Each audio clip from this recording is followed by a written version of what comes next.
विश्वव्यापी महामारीको रूप लिएको कोभिड-19 को संक्रमण सम्बन्धमा संक्रामक रोग ऐन 2020 को दफा 2 अनुसार देहाय बमोजिमको आदेश जारी गर्ने, सोको सूचना नेपाल राजपत्रमा अतिरिक्ताङ्क गरी प्रकाशित गर्ने। 1. देहायका सेवा र कार्यहरू हाललाई सञ्चालन नगर्ने शैक्षिक संस्थाहरू जसभित्र विद्यालय, कलेज, ट्युसन सेन्टर, तालिम केन्द्र पर्छन् लगायतका कुराहरू।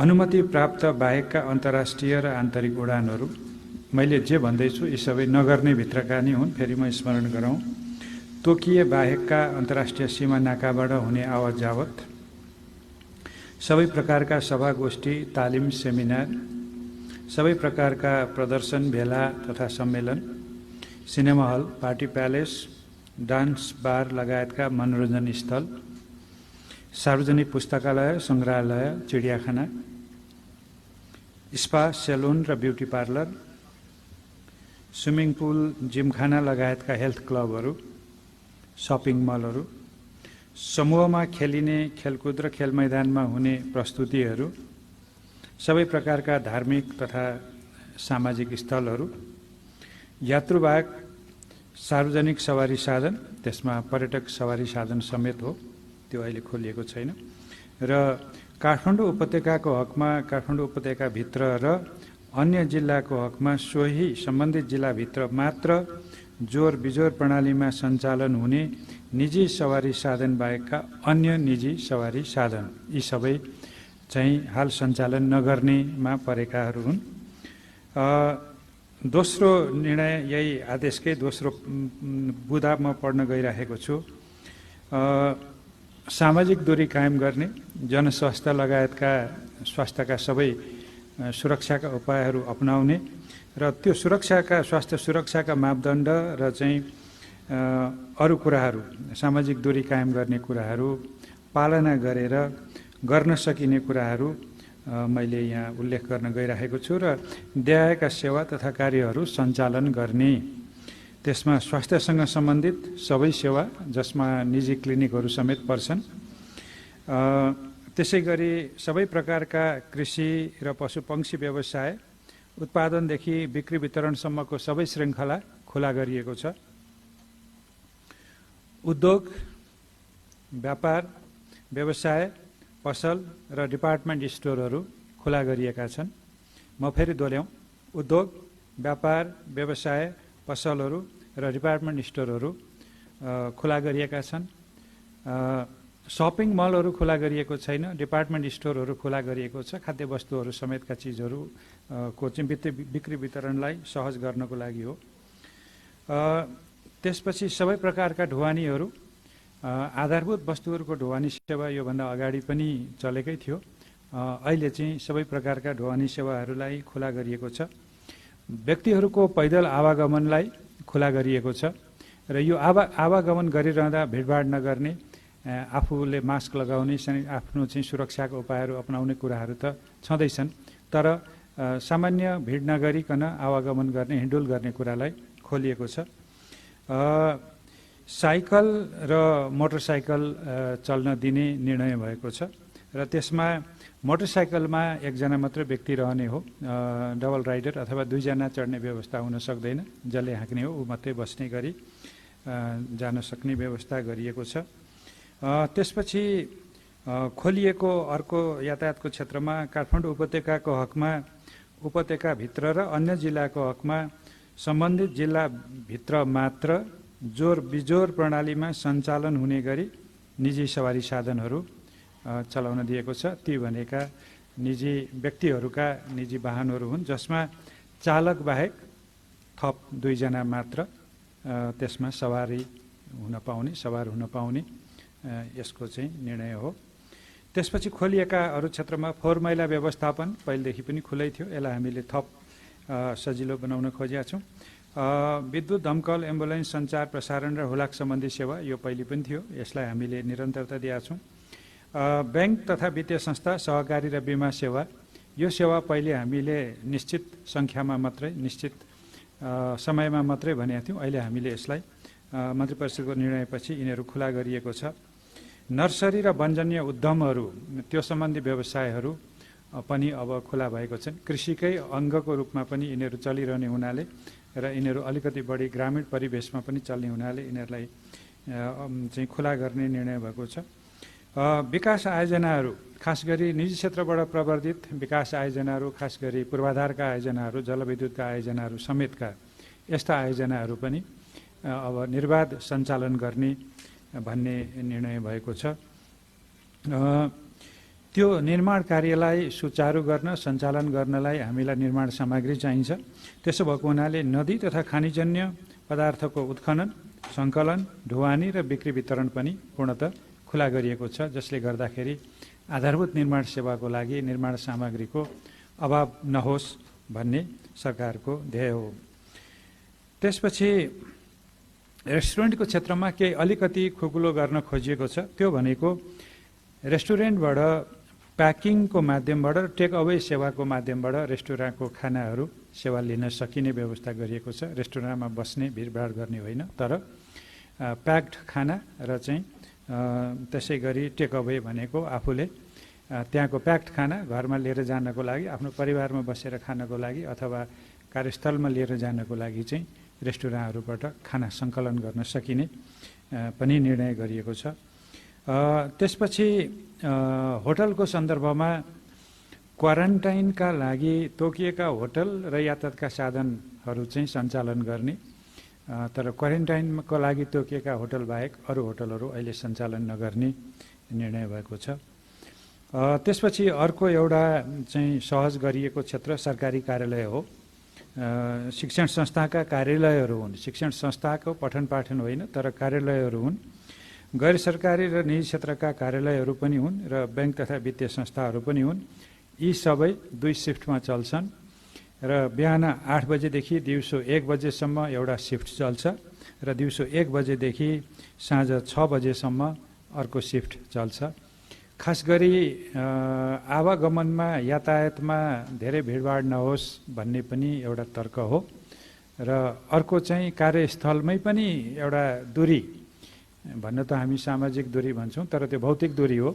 कार्यस्थलमै पनि भौतिक दूरी हामीले 2 मिटर भनिरहँदा कतिपय अवस्थामा कार्यालयहरूमा त्यो सम्भव नहुने हुनाले 2 सिफ्ट सञ्चालन गर्ने। म फेरि दोहोऱ्याउँछु, बिहान 8 बजेदेखि 1 बजेसम्म र 1 बजेदेखि बेलुका 6 बजेसम्म 2 सिफ्ट कार्यालयहरू पूर्ण रूपमा सञ्चालित हुन्छन्।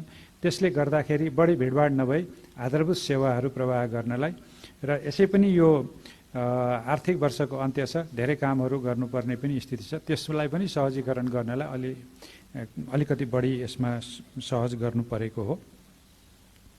त्यसपछि अर्को एउटा यससँग सम्बन्धित निर्णय पनि हो। सार्वजनिक तथा जोरबिजोर प्रणालीमा सञ्चालन हुने गरी निजी सेवा प्रदायक कार्यालयका श्रमिक र कर्मचारी ओसार पसार गर्न प्रयोग गरिने सवारी साधनहरू पनि श्रमिकको आवागमनको लागि चाहिने हुनाले त्यो खुला गरिएको छ। तर सिटको एक लहरमा एकजना मात्र यात्रु राख्ने गरी त्यो यातायात खुला गरिएको छ। कसको लागि भन्दाखेरि ती चाहिँ सार्वजनिक र जोरबिजोर प्रणालीमा सञ्चालन हुने गरी निजी सेवा प्रदायक कार्यालयकाहरूको श्रमिक र चाहिँ संस्थाहरू या उद्योगका श्रमिकहरूको लागि हो। यो त्यसरी राख्दाखेरि एउटा गाडीको सिटको एक लहरमा एकजना मात्रै र सबै यात्रुले अनिवार्य रूपमा मास्कको प्रयोग गर्ने, सेनिटाइजरको व्यवस्था गर्ने र स्वास्थ्य सुरक्षाका सबै व्यवस्था गर्ने, त्यसमा सवारी साधनलाई निसङ्क्रमित गर्ने कुराहरू पनि गर्नुपर्छ, जसले त्यो बस सेवा अथवा त्यो यातायात सेवा लिनेलाई कुनै किसिमको सङ्क्रमणको जोखिम नहोस्।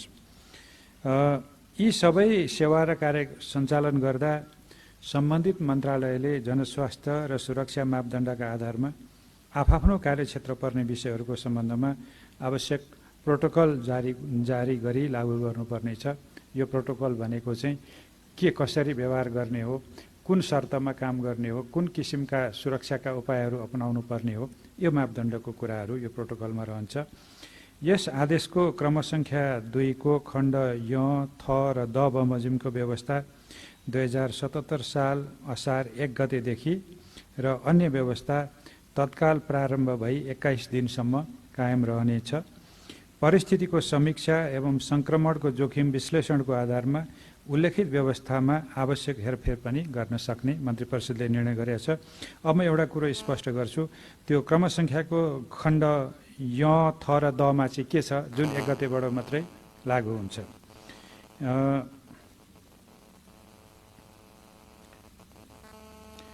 त्योसँग सम्बन्धित विषयहरू चाहिँ हार्ड कपीबाट हेर्छु। यसको विवरण म अहिले यहाँहरूलाई सार्वजनिक गर्दाखेरि प्रकाशितै कपीमा दिनेछु। अब म यसपछि ज्येष्ठ 22 गते र 28 गतेका अरू निर्णयहरू, मन्त्री परिषदका निर्णयहरू यहाँहरूलाई सार्वजनिक गर्न गइरहेको छु। र खास गरी योभन्दा अघिल्लो पत्रकार सम्मेलन हामीले नियमित गर्न पाएनौँ बजेटको व्यस्तताको कारणले। त्यसो हुनाले म अहिले यो हिजोकै मन्त्री परिषदका निर्णयहरू, थप निर्णयहरू जानकारी गराउन गइरहेको छु। त्यसमा मन्त्री परिषदको प्रस्तावमा नीति अनुसन्धान प्रतिष्ठान विकास समिति आदेशलाई स्वीकृति गर्ने भन्ने निर्णय भएको छ। त्यसै गरी अर्थ मन्त्रालयको प्रस्तावमा जापान सरकारबाट सन् 2020मा छात्रवृत्तिको रूपमा प्राप्त हुने जापानी येन 365 मिलियन अथवा करिब 40 करोड रुपियाँको अनुदान स्वीकार गर्ने भन्ने निर्णय भएको छ। त्यसै गरी कानुन न्याय र संसदीय मामिला मन्त्रालयको प्रस्तावमा नेपाल न्याय सेवाको राजपत्राङ्कित विशिष्ट श्रेणीमा बढुवा नियुक्ति गरी दाय बमोजिम पदस्थापना गर्ने निर्णय भएको छ।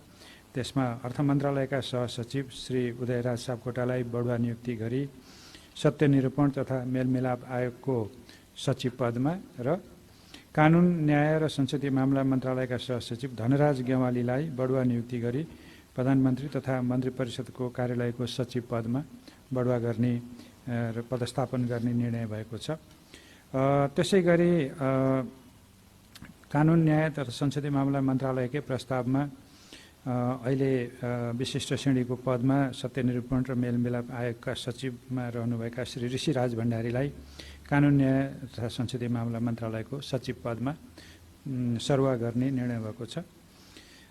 गृह मन्त्रालयका केही निर्णयहरू छन्। खास गरी राष्ट्रिय मानव अधिकार आयोगको सिफारिस बमोजिम करिब 12 जना देवेन्द्र लाल कर्ण लगायत 12 जना व्यक्ति तथा परिवारलाई 14,52,000 आर्थिक सहायता क्षतिपूर्ति स्वरूप उपलब्ध गराउने निर्णय भएको छ। त्यसै गरी गृह मन्त्रालयकै प्रस्तावमा विषादीयुक्त मदिरा सेवनबाट मृत्यु भएका महोत्तरी जिल्लाका महेन्द्र चौधरी लगायतका 12 जनाको परिवारलाई प्रति मृतक 2 लाखका दरले रु 24 लाख राहत क्षतिपूर्ति उपलब्ध गराउने निर्णय भएको छ। त्यसै गरी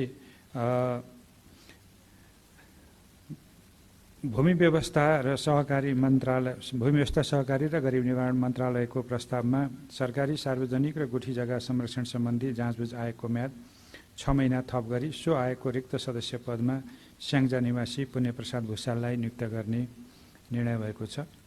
भौतिक पूर्वाधार तथा यातायात मन्त्रालयको प्रस्तावमा रेलवे कम्पनी लिमिटेडको महाप्रबन्धकमा 2 वर्षको लागि महोत्तरी निवासी गुरुप्रसाद भट्टराईलाई नियुक्ति गर्ने निर्णय भएको छ। त्यसै गरी एउटा महत्त्वपूर्ण निर्णय शिक्षा विज्ञान तथा प्रविधि मन्त्रालय अन्तर्गत छ। यो एसई परीक्षासँग सम्बन्धित विषय छ। कोभिड-19 को महामारीले विश्व नै आक्रान्त भएको र नेपालमा पनि यो संक्रमण बढ्दै गइरहेको हुँदा विद्यार्थीहरूको पठन पाठन तथा परीक्षाका कार्यहरू अवरुद्ध भएको हामी सबैलाई थाहा छँदैछ।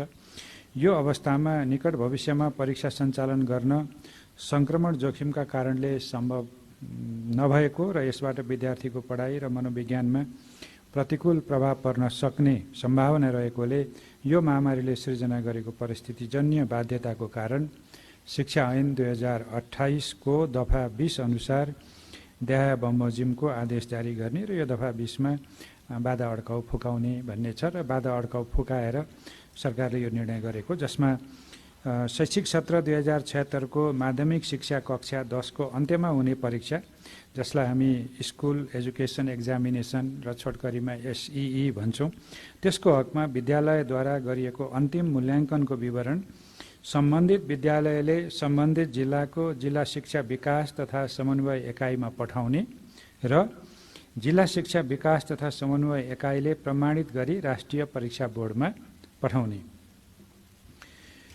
त्यसरी प्राप्त भएको विवरणको आधारमा राष्ट्रिय परीक्षा बोर्डले परीक्षाफल तयार गर्ने, प्रकाशन गर्ने, प्रमाणीकरण गर्ने र प्रमाणपत्र जारी गर्ने। माथि भनिए बमोजिमको कार्य गर्न राष्ट्रिय परीक्षा बोर्डले आवश्यक कार्यविधि बनाउन सक्ने। यस आदेशलाई नेपाल राजपत्रको अतिरिक्ताङ्कमा प्रकाशित गर्ने यो निर्णय भएको छ।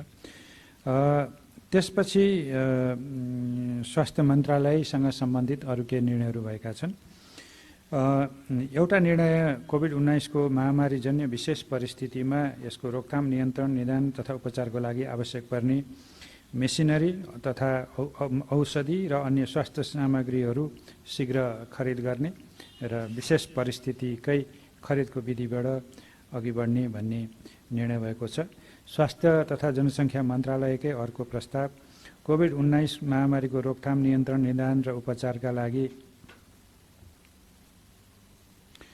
आवश्यक पर्ने आधुनिक PCR मेसिन, किट्स, उपकरण र आवश्यक सामग्रीहरू शीघ्र आपूर्ति गर्ने।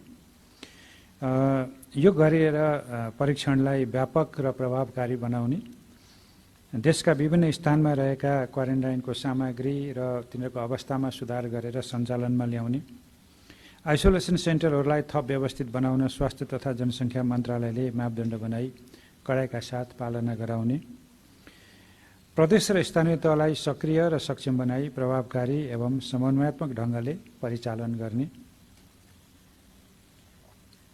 यति निर्णयहरू स्वास्थ्य तथा जनसङ्ख्या मन्त्रालय अन्तर्गतका प्रस्तावहरूबाट चाहिँ निर्णय भएका छन्। अब म केही योभन्दा अगाडिको मन्त्री परिषदका केही निर्णयहरू पनि यहाँ सुनाउन गइरहेको छु। 2077 साल जेठ 22 गतेको मन्त्री परिषदको बैठकका निर्णयहरू अब सुरु हुन्छन्।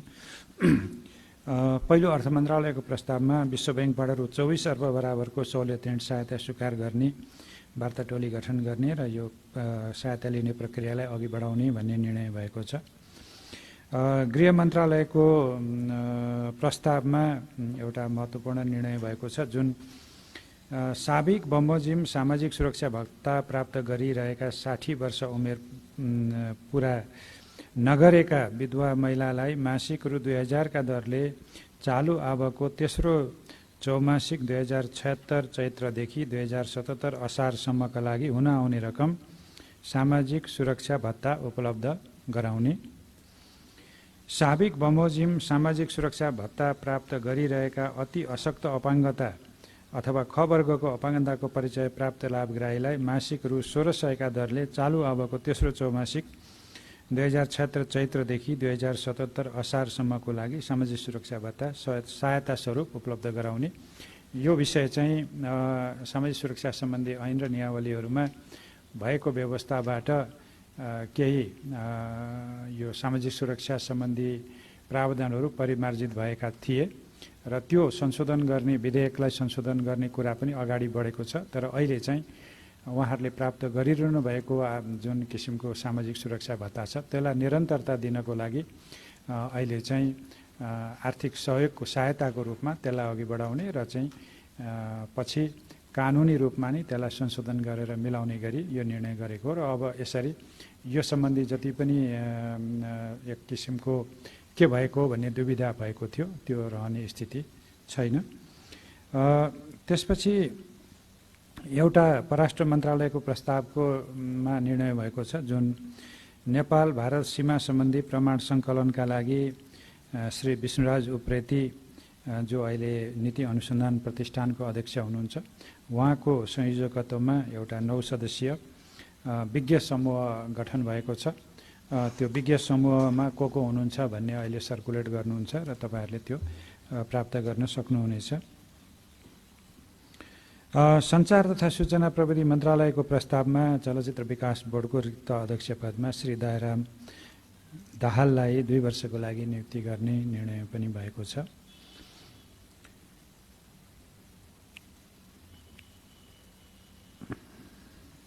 शहरी विकास मन्त्रालयले खास गरी यो को प्रस्तावमा विदेशमा रहेका नेपालीहरूलाई स्वदेश आउन सहजीकरणको लागि क्वारेन्टाइन स्थलहरूको प्रबन्ध र पूर्वाधार व्यवस्था गर्ने भन्ने निर्णय पनि त्यो बेला भएको छ। र त्यसै गरी अरू केही विधेयकहरूको सन्दर्भमा पनि निर्णयहरू भएका छन्।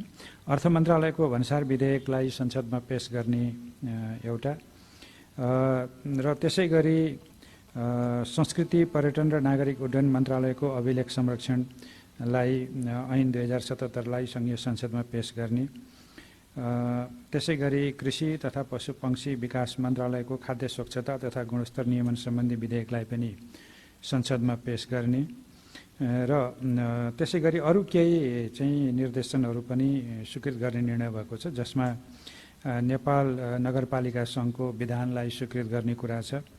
त्यसै गरी किटजन्य रोग अनुसन्धान र तालिम विकास समिति आदेशलाई स्वीकृत गर्ने पनि निर्णय भएको छ। त्यसै गरी राष्ट्रिय आयुर्वेद अनुसन्धान र तालिम विकास समितिको आदेशलाई पनि स्वीकृत गर्ने निर्णय भएको छ।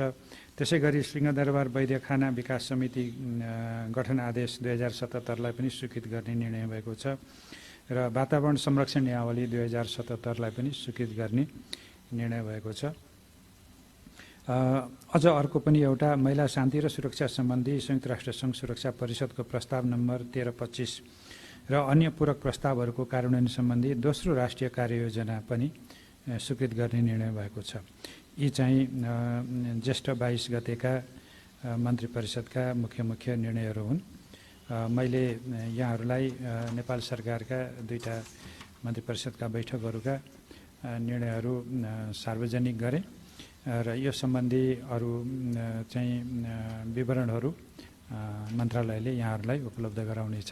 धन्यवाद। कार्यक्रम सम्पन्न भएको के प्रश्न सोधे हुन्छ?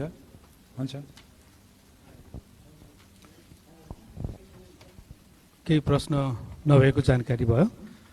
कार्यक्रम सम्पन्न भएको जानकारी गराउँछु। सबैलाई धन्यवाद। हस्।